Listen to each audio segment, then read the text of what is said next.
Hey guys, this is Path and welcome to my 3D tutorials where I teach you 3D Studio Max in this part. And we finished this tutorial now, so we're going to be looking at camera view and layout. Before we look at camera view and layout, I actually came across a really interesting video which I thought I'll show you. As you guys know, I do a lot of 3D stuff, and I've done a lot of 3D stuff like this 3D character. As you can see, textures on his face, all done in ZBrush, and then bring into 3ds Max for the render. Such as these textures, you can see that I've worked pretty hard on texturing to achieve professional level.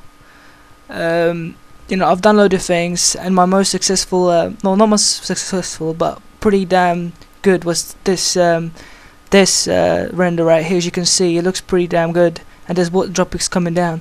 I did do a quick test render with Uni. We couldn't render it out, and I thought I'd show you guys how it went. So have a look at this. You know, it's pretty funny, and basically it was all in sync with the actual. It was all in sync with the sound. So this was a sound actual project. So everything's moving with the soundscape type of 3D project, and all these meat is moving towards the with the sound. Got the droplets coming down. We're zooming in. Then we go into the room. It's pretty damn creepy, and then near the end, everything starts falling. Right here.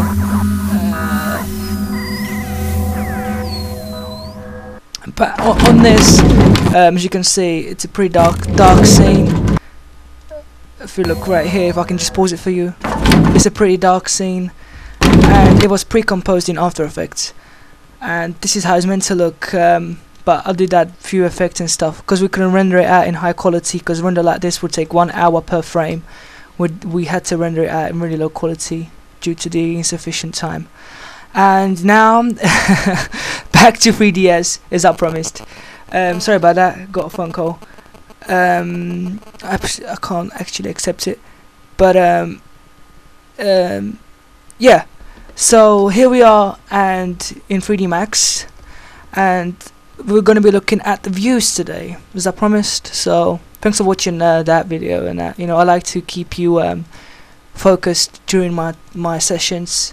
So the camera view layout. Now the camera view layout in 3D Max, okay, is pretty interesting. We're not going to be looking at how to do cameras, because we get onto that later on, setting up the cameras.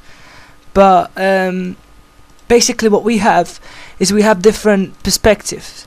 Now when we start off, we've got top, front, left and perspective. If we click on the top and we click on Alt and V, we can zoom straight to the top of the actual window. If we press Alt and press W, so not VW, we go back out. So we can do the same to the front, you know, Alt and W, wireframe, Alt and W. And we can also change these. Now if we click inside here, now we can see that if we click on top, we can change the view to the bottom. Now we can change it to the front, we can change it to the back. Okay, so in this case I'm going to create a sphere down here. Sorry, not a box. Actually, let's create a box and a sphere. Okay, just for the fun of it, I'm just going to press O and W to go inside. Now a really interesting key on this keyboard is Z. If you're looking at, you got a load of models and you're far out and you want to go close to a model, simply select it and press the letter Z. It will zoom in on it. So I'll give you that tip, it's pretty handy. And yeah, so we've got these models now. Okay, now let's say we click on perspective and we click on top. We're looking perspective mode on the top. Now we're going to look at the bottom. So looking at the bottom, back, okay, orthographic. So this it kind of goes crazy when it happens. When it does, simply click on it and just click on perspective and click on home, and then just zoom out and you should be fine. Okay, take that tip. Camera views do get a bit confusing in 3D Max. Now if you press F on the keyboard, you will go to the front view. If you press T on the keyboard, you will go to the top view. If you press L to the left view, unfortunately the right won't work on the R, because all you need is top, left and front. Okay, Bottom is B, orthographic is U, and perspective is P. P for Pav. You've got show save frames. Show save frames is basically, let's say we're rendering, okay, render setup, and we're rendering, okay, please don't get confused here, you don't know what I'm going to be talking about, but I will demonstrate these things later on. Let's say we're going to render it in HD format, okay, and let's say we're going to render in 1028 by 720 for YouTube, let's say. Now this is the frame that we think we're going to render everything as it is, like this. When we click on render and then it renders it out, we think, yay, cool, this is what we get, isn't it? Well, in fact, okay, let me just close this. What we get is the show save frame shows us exactly what's going to be renderable. So this is very interesting if you guys are new to this. Okay, I'm going to be teaching you everything that's really interesting for you, and you need to know these things, okay? Now, if we click back on this, we can always turn them off by clicking on it, okay? There's a few other things down here, such as viewport clipping, but we don't use much of these things. You know, shape, activate shade. You can also click here and you got the lighting. So if you click on highlight, smooth and edges, you can select flat model, so it doesn't look 3D, it's just, well, it is 3D, but it's just flat out. Hidden line, basically, if you got other textures and stuff, you can click on hidden line and then view everything as this type of style. It's pretty cool if you're doing architecture things, then it's very handy. Smooth and highlight is what I always use with edges. If I didn't have the edges activated, I wouldn't know what to select, so that's why I always have the edges selected. Lighting and shadows, now we're illuminating the scene with the normal lights, but I'm not going to be looking at this, we'll look at that later on.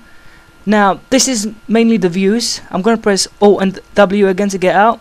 Now if I go to the back here, okay, and let's say I want to make this the top, just click on top, make that the top view, press Alt W to go inside. Now I'm looking at the actual models from top view. Now you can see that this one is pretty dark, so we can change the color of it, but I'm not going to look into that at the moment. We'll look at that later on. But this is simple. We now change it to perspective. If we click on T, we're looking at it straight from the top view now. You can see top view right here. If you click on perspective, it will change the top view to be 3D. But if we press T, it goes to the top view. So you don't really need the four layouts here. It's up to you if you want four. In fact, you can even take them, remove them, or you could even close them down if you configure it and stuff, but it's up to you. I usually just leave them on, but I just click on one of the boxes, press Alt and W, go inside and just model in one big screen, and then just move around it, pressing top view, left view, and bottom if I'm looking at let's say girl's ass or something from the bottom. I'm just kidding, but that's the movement in 3D Max. Okay, the camera views, that's all you need to know for this part tutorial. Hope you guys enjoyed this. This is Pav Production, sorry. This is Pav 3D tutorials, and I hope you guys subscribe, and I hope you guys enjoy a few other lessons that are coming up. Next tutorial is gonna be modeling.